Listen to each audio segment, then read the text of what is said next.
আমাৰ ষ্টুডেণ্টৰ parlour and makeup ষ্টুডিঅ'ৰ অপেনিঙৰ বাবে ইনগ্ৰেশ্যন কৰিবলৈ মোক আমন্ত্ৰণ জনাইছিলে। হাই এভৰিৱান, মই ডাইনা ঋতু শইকীয়া।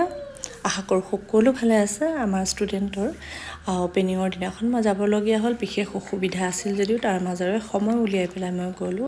বহুত বেছি সুখী মই এইদৰে তেওঁলোকে আগবাঢ়ি যাব পাৰিছে। চালে মোৰ সঁচাকৈ বহুত বেছি ভাল লাগে। সদায় মই ছাপোৰ্ট কৰোঁ, সদায় তেওঁলোকক যিকোনো প্ৰব্লেম হ'লে মোক জনাবা বুলি সদায় কোৱা যায়। মই ডাইনা ঋতু শইকীয়া। আমাৰ একাডেমি মানে ডাইনা বিউটি এণ্ড মেকআপ একাডেমিত কোৰ্চ কৰি উঠা বিদ্যা দেৱী। নিশ্চয় আপোনালোকে বহুবাৰ দেখা পাইছে তেখেতৰ মেকআপ, তেখেতৰ কাম দেখুৱাইছোঁ মই।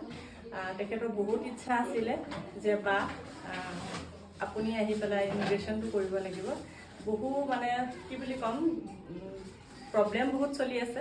তথাপিও মই যেনেকুৱাই হওক আহিবলৈ চেষ্টা কৰিলোঁ আৰু আহি পালোঁ। বহুত বহুত ধন্যবাদ তোমাক মোক মতাৰ বাবে।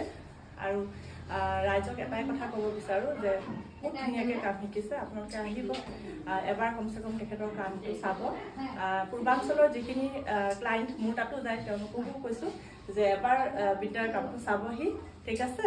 বেছিকৈ কি ভাল লাগিল জানেনে? সেইদিনাখনেই এটা সৰু বাচ্চাক হেয়াৰ কাটেদি তেখেতৰ কাম ষ্টাৰ্ট কৰিলে। আশীৰ্বাদ কৰিব তেখেতে বিচৰা মতে যাতে আগবাঢ়ি যাব পাৰে।